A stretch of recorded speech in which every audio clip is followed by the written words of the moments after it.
Ya. Ya, bisa dimulai. Ya. Bismillahirrahmanirrahim. Assalamualaikum warahmatullahi wabarakatuh. Waalaikumsalam warahmatullahi wabarakatuh.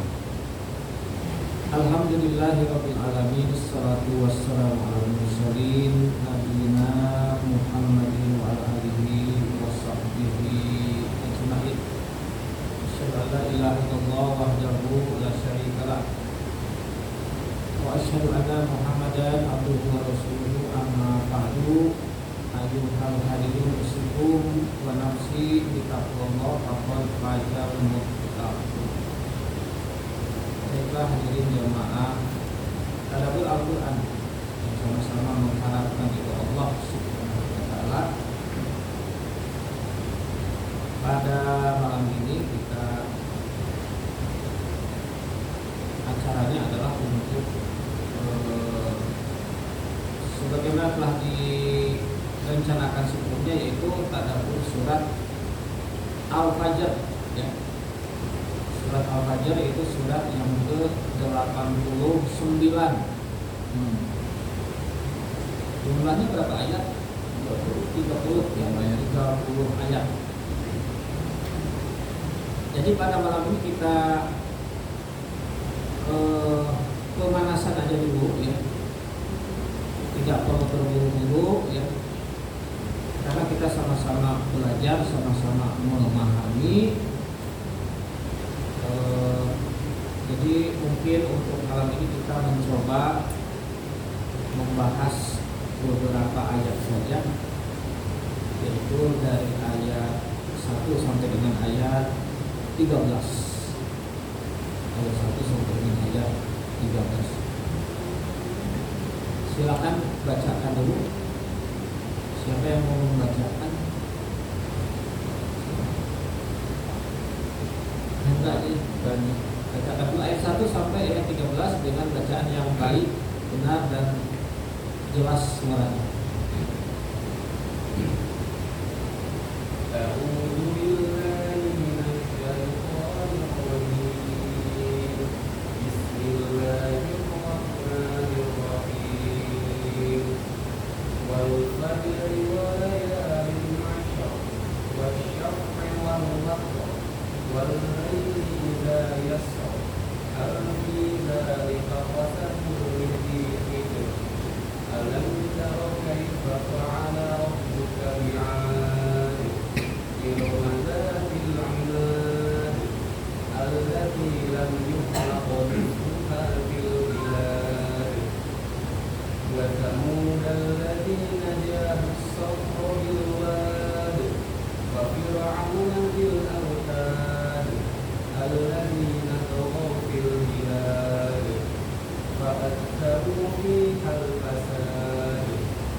Baiklah, jadi itu sudah dibacakan matan ayatnya. Kita coba saja pada malam ini kita memahami ya. Diawali dengan mencoba memahami kosakata ya. Jadi mungkin belum menginjak kepada masalah pemahaman maknanya atau pelajarannya atau hikmahnya ya. Ya. Tapi lebih ditekankan pada pemahaman masalah bahasa ya, dan kosakatanya ya, yang perlu kita pahami ya. Tidak perlu semuanya, tapi ada berbagai hal penting ya, yang perlu kita pahami dalam hal kosakata. Ayat pertama itu wal fajri ya. Jadi kita pelan-pelan saja, nyantai saja. Yang penting ini harus benar-benar paham benar gitu ya. Paham benar gitu. Ayat pertama wal fajri, yaitu terdiri dari gabungan dua kata waw dan kata al-fajr ya. Al-fajr yang sering diartikan atau maknanya fajar. Di fajar itu artinya waktu ya, waktu pagi, ya, peralihan dari malam menjelang siang disebut fajar. Kemudian ada waw, ya, huruf waw itu ada fungsinya yaitu mengkasrohkan harkat akhir dari isimnya atau kata bendanya di situ. Al-fajr itu asalnya al-fajru, karena ada waw jadi wal fajri. Nah, itu salah satu fungsi huruf waw itu adalah mengkasrohkan, ya, mengkasrohkan isim atau kata benda yang jatuh setelahnya. Nah, ini perlu kita pelajari di sini. Huruf waw ini biasa diartikan sebagai namanya itu waw qasam, ya. Huruf yang menunjukkan arti sumpah, sehingga wawnya itu diartikan demi, ya, demi kan. Nah, jadi statement yang ada itu mengatakan bahwa wal fajri ini adalah bentuk kata atau kalimat sumpah. Nah, ya. Ini kata siapa? Apakah kata Al-Quran? Bukan. Kata apa namanya? Tinjauan ulama, ya, atau pentafsir, ya, terhadap kalimat yang diawali dengan waw. Jadi ada wal fajri, wal asri, wat tini, wal zaitun, ya, dan seterusnya. Itu biasa diartikan sebagai bentuk kalimat sumpah. Nah, sebelum kita ke sana ke berbicara tentang itu, ya, mari kita pahami dulu apa yang dimaksud dengan sumpah. Ya, sumpah itu apa? Kalau menurut bahasa Indonesia, ya, sumpah itu artinya pernyataan yang diucapkan secara resmi dengan bersaksi, ya, kepada Tuhan atau sesuatu yang suci, yang agung, untuk menguatkan kebenaran atau kesungguhan. Jadi sumpah itu artinya apa tadi? Sumpah adalah pernyataan yang diucapkan secara formal, secara resmi, dengan bersaksi kepada Tuhan atau dengan menyebut nama Tuhan, Allah, atau apapun yang dianggap agung, suci. Untuk apa tujuannya? Untuk menguatkan kesungguhan atau kebenaran, bahwa ini benar. Nah, diperkuat lagi, benar loh, demi apa? Demi Allah, demi Tuhan. Sungguh saya melakukan itu benar demi Allah, demi Tuhan. Nah, itu definisi sumpah. Jadi sebelum kita membahas ini, katanya ini sumpah, kita kembalikan dulu apa definisi sumpahnya. Itu definisinya, pernyataan yang diucapkan dengan menyebut atau bersaksi kepada Tuhan atau yang diagungkan untuk menguatkan yang namanya kebenaran atau yang namanya kesungguhan. Ya.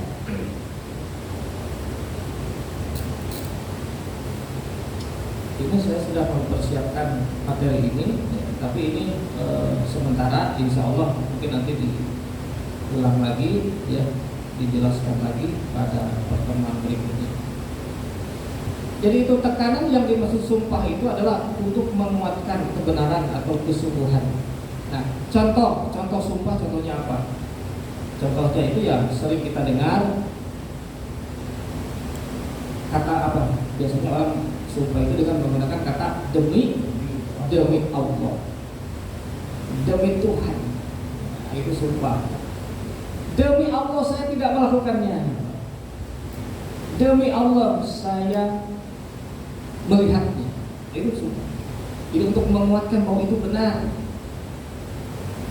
untuk menguatkan bahwa saya siap menerima konsekuensinya, hukum. Ya. Kalau saya dengan omongan ini salah, maka saya berurusan dengan Allah. Ya. Sebagai pemilik kebenaran, sebagai pemilik kekuasaan tertinggi yang paling kuat, Allah Subhanahu wa Ta'ala. Jadi kalau sudah demi Allah, orang nggak bisa apa-apa lagi, nggak bisa main-main. Nah, itu contoh sumpah. Nah, di dalam bahasa Al-Quran itu demi Allah itu bahasa Indonesia, tapi dalam bahasa Al-Quran ada biasanya menggunakan wallahi. Nah, itu wallahi artinya demi Allah, atau tallahi, sama pakai huruf ta, itu taknya tak menjadikan sumpah, atau waw juga bisa menjadikan sumpah. Wallahi, tallahi. Ada juga billahi, bi juga bisa sumpah, tapi di dalam Al-Quran saya belum nemu ya. Billahi itu menjadikan sumpah. Yang ada itu wallahi, tallahi. Contoh, kita ambil contoh dalam ayat Al-Quran, sumpah yang menggunakan waw dan atau ta ya. Misalkan dalam surat An-Nahl ayat 63 ya. Itu contoh sumpah. Jadi sebelum ini ke masalah wal fajri yang dikatakan sumpah, maka kita harus tertib dulu pemahaman pemikiran kita tentang sumpah. Karena harus tertib berpikir, jangan kacau berpikir.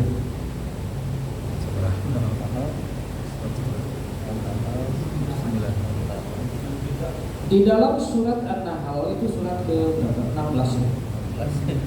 Surat 16 ayat ke-63 itu contoh sumpah. Ya.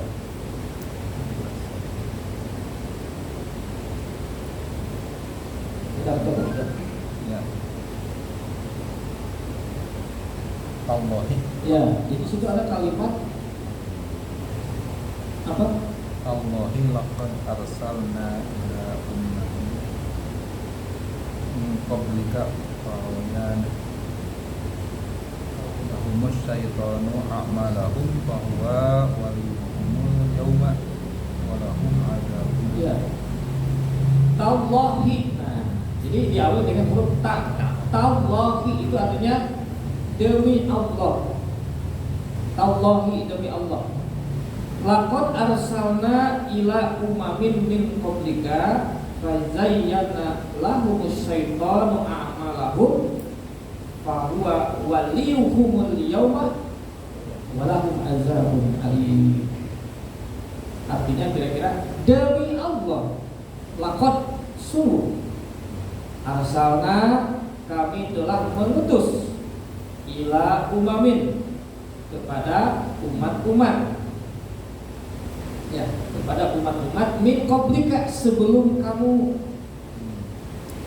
Fazayyana lahumus syaitan a'malahum, lalu setan menghiasi kepada mereka itu, menghiasi apa? A'malahum, amal-amal mereka. Fahuwa, maka setan itu, dia itu waliyuhum, wali apa? Pembimbing. Maka setan itu jadi pembimbing mereka. Kapan? Al-yauma, apa al-yauma? Hari ini. Ya. Walahum azabun alim. Maka mereka, bagi mereka akan menerapkan keputusan azab yang pedih. Nah, ini contoh ya. Sungguh demi Allah, kami telah mengutus kepada umat-umat sebelum kamu. Kamu ini Muhammad misalkan ya. Lalu jadi pernah diutus kepada umat sebelum Muhammad ini Rasul utusannya. Kemudian kan kemudian atau lalu atau maka zayyana, yaitu menghiaskan. Setan menghiasi kepada mereka a'malahum, perbuatan. Yang terus kita artikan perbuatan, kita pakai bahasa ini kan yang akrab, amal itu amalan-amalan. Jadi mereka itu sudah dihiasi oleh amalan-amalan. Siapa yang menghiasi? Setan. Amalkan ini, amalkan ini, amalkan ini. Fahuwa, maka setan itu waliyuhum, jadi pembimbing mereka pada hari ini. Jadi nabinya sudah berlalu, tapi mereka umat nabi itu sebenarnya sudah berhiaskan amalan-amalan dari setan. Nah ini contoh saja ya. Gitu. Yang dimaksud Allah demi Allah. Bayangkan Nabi Muhammad. Kalau ini kepada Nabi Muhammad, misalkan Nabi sebelum Nabi Muhammad, Nabi Isa, itu berapa jarak lamanya? Nabi Isa kan awal awal Masehi, Nabi Muhammad abad ke-7, jadi 700 tahun. Jadi sepeninggalan Nabi Isa, maka umat Nabi Isa sebenarnya pada hari ketika Nabi Muhammad diberikan informasi ini, umat Nabi Isa sudah berhiaskan ajaran dari setan.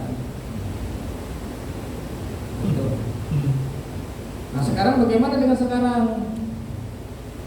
Itu jaraknya dari Nabi Isa ke Nabi Muhammad 700 tahun. Sekarang dari kita ke Nabi Muhammad berapa jarak? 1400. 2 kali itu. Kira-kira lebih banyak lagi nggak Nabi? Nah gitu kan. Sama, ini akan berulang. Makanya sungguh sebelumnya Allah telah mengutus Nabi Muhammad kepada umatnya. Maka pada hari ini, nah ini menjadi bahan saja ya, bahan renungan, bukan untuk menjudge gitu, tapi bahan renungan apa tidak gitu.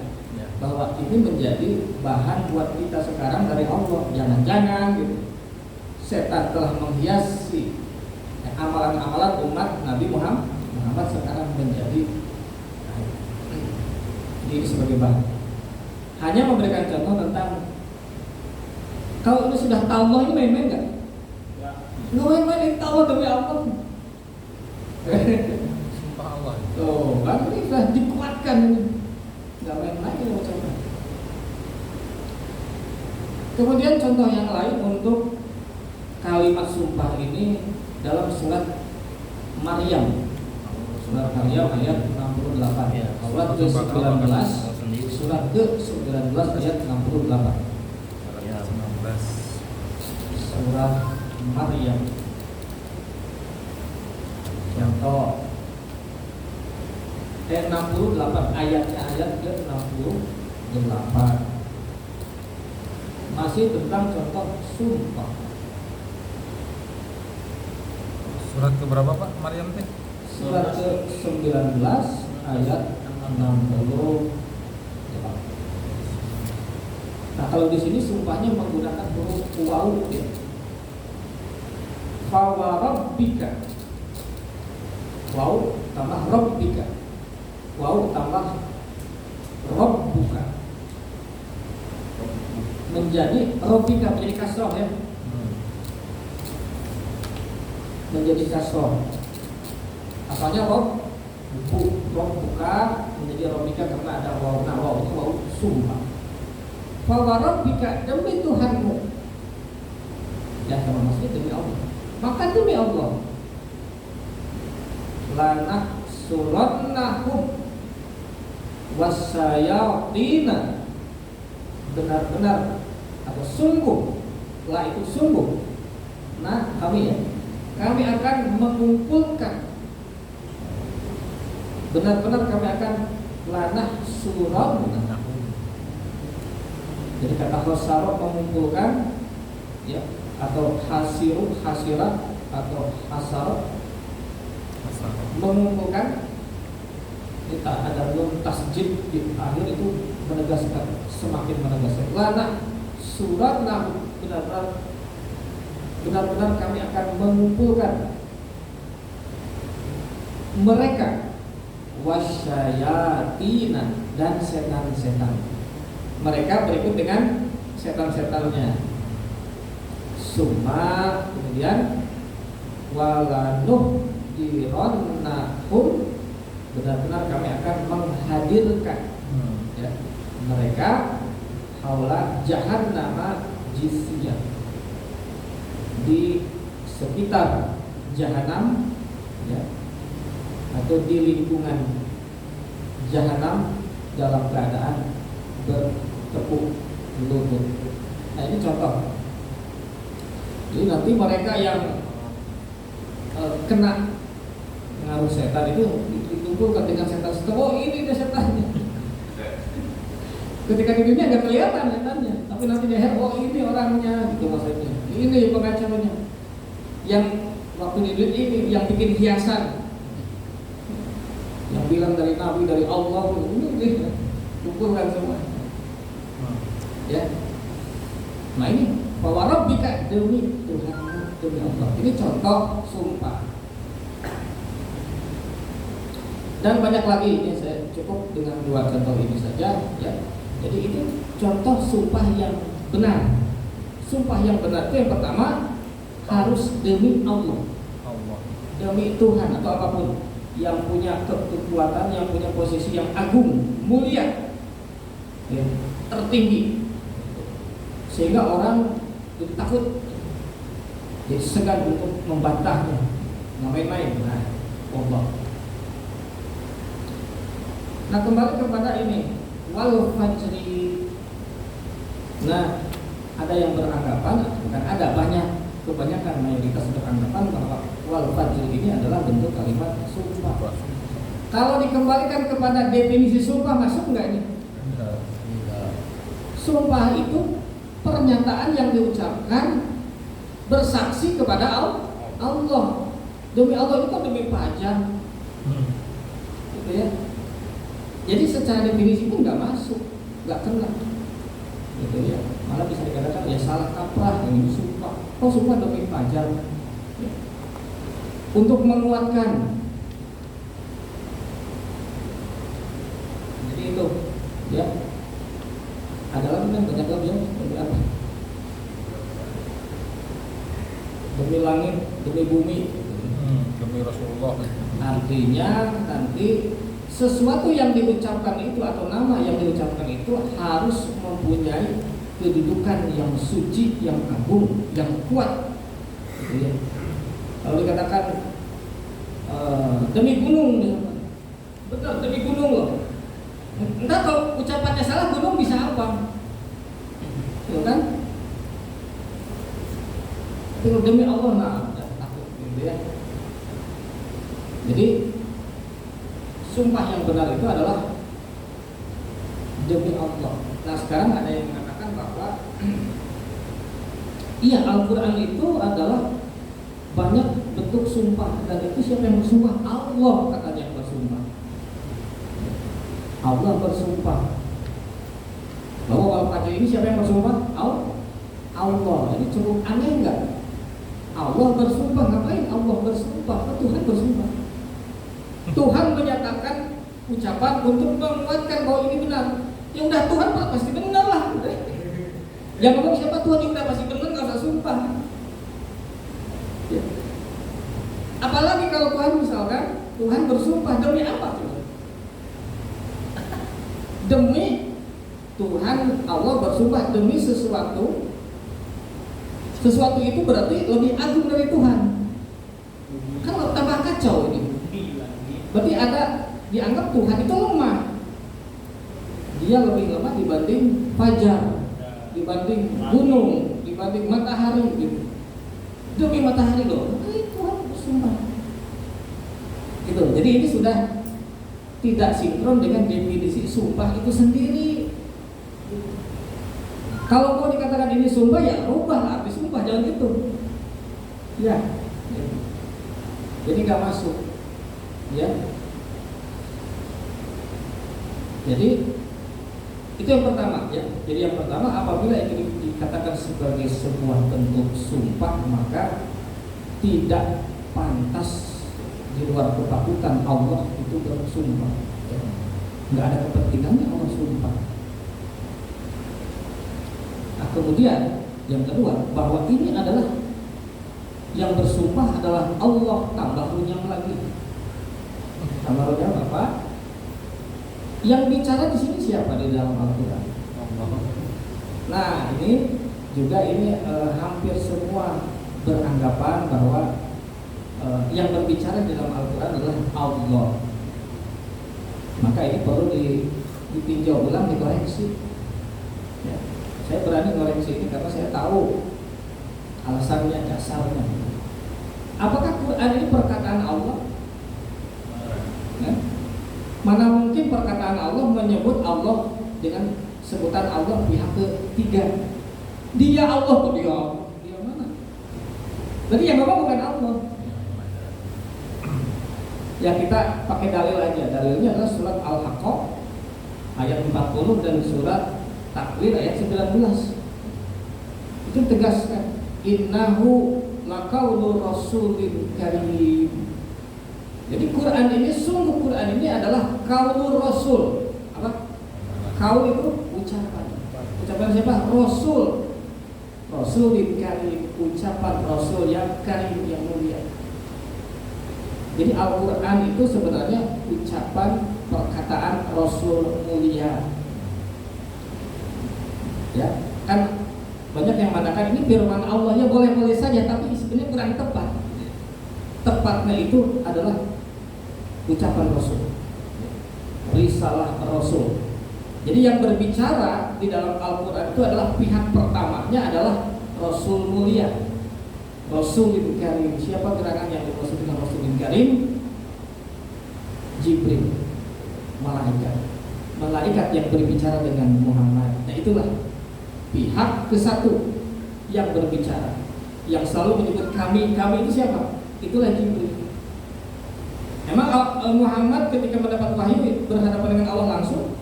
Kan enggak. Siapa yang bisa bantah ini? Nah jadi Muhammad itu dengan Jibril, maka Jibril yang ngomong kami. Nah, sehingga jelas ya ini. Jadi kompleks sekali masalahnya gitu ya. Ini Allah bersumpah, biasa Allah nggak bisa bersumpah. Ini Allah, bukan firman Allah, bukan kata Allah, kata malaikat. Al-Quran ini kata malaikat. Seperti tadi ayat yang tadi. Allah, siapa yang ngomong? Al-Quran kan? Al-Quran itu sudut Jibril. Demi Allah kata Jibril. Nah Jibril kalau mau ngomong bohong, Jibril diazab sama Allah. Itu maksudnya. Masa Allah demi Allah? Allah nggak bisa siapa yang ngomong? Ya Allah sumpah ke Allah dia banyak. Iya.